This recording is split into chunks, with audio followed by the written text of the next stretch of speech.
This is the time of year where our garden is bursting with vegetables and herbs, just calling out to be used for tonight's dinner.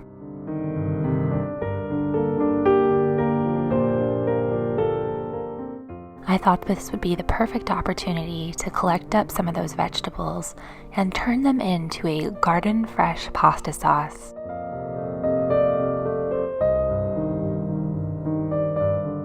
I'll show you how to make the pasta sauce, and we'll also make a homemade einkorn pasta to go along with it.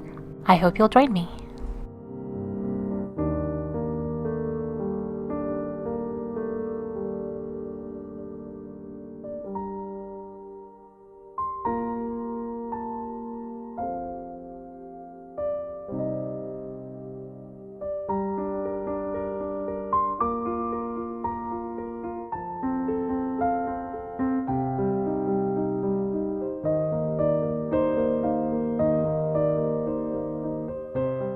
This recipe is very flexible. You can use whatever combination of vegetables you would like, but I will tell you the vegetables and fruits and herbs that I recommend using.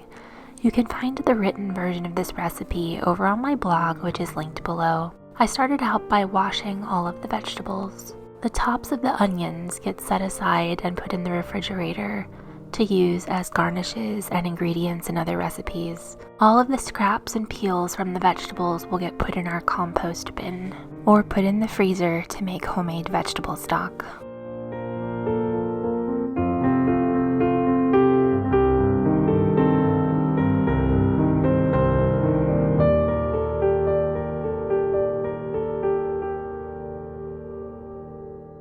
The number of vegetables you will need will depend on how much sauce you want to make, but for a decent amount of sauce, I recommend using at least 3 or 4 large tomatoes, several large carrots, 2 or 3 medium onions, several cloves of garlic depending on how much garlic you like in your sauce, 1 bell pepper, and I would not go too heavy on the bell pepper as it will take on a very strong flavor in the sauce.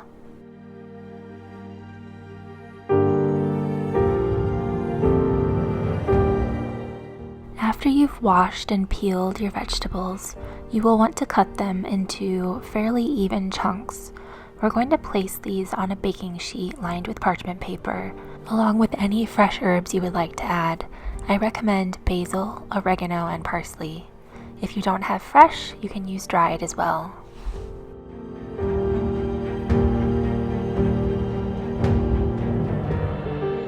Drizzle them all with oil. I prefer olive oil or avocado oil, and then give them a good toss and spread them out evenly on your baking sheet. And roast them at 400 degrees Fahrenheit until they are tender. This will take anywhere from 30 to 60 minutes, depending on how many vegetables you have on your tray and how large you have cut the pieces. Mine took around 40 minutes. Once the vegetables are tender, transfer them to a saucepan. Using an immersion blender, puree them until they are the consistency that you like. We like ours pretty smooth. If you don't have an immersion blender, you can use a freestanding blender and then pour the mixture into a saucepan. If you're in the market for an immersion blender, you can find mine linked below. Once the vegetables have reached the desired consistency, you're going to use either chicken stock or vegetable stock to thin out your sauce. I prefer chicken stock. I typically add about a half a cup to reach the thinness that I want, but you can add however much is needed to bring it to the thickness that you like. Next, season your sauce with some salt and pepper, and you can add about a tablespoon of granulated sugar if you like just a little more sweetness to your sauce. Let that simmer on low, covered for at least 20 minutes or up to 1 hour.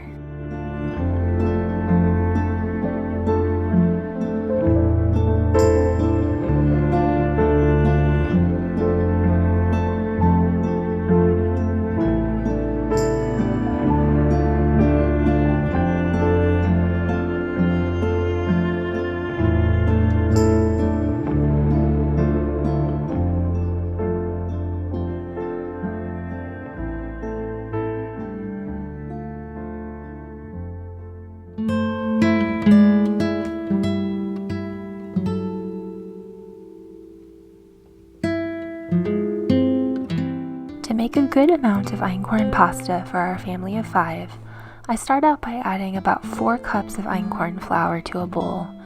Some people can do this on their counter without making a mess, but I cannot, so I do this in a bowl. You can use entirely all-purpose flour, or you can use 3 cups of all-purpose and 1 cup of whole wheat einkorn, like I do, for some added nutrition.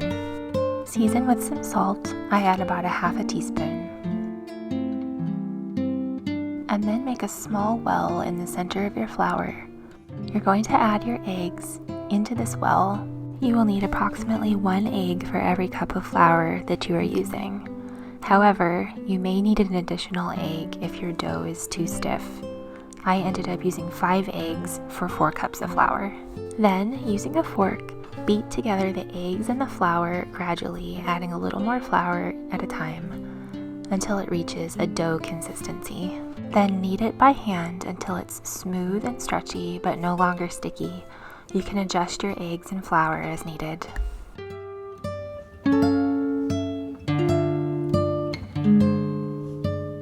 A few months ago, a very sweet lady who runs a local nursery and is also a subscriber to my channel gifted me this pasta roller that attaches to my KitchenAid mixer.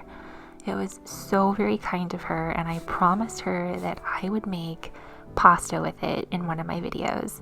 So thank you so much, Fran. It worked great. For any of you out there using a pasta roller for this recipe, you'll want to make sure that your dough is very well floured before you roll it, and especially before you cut it.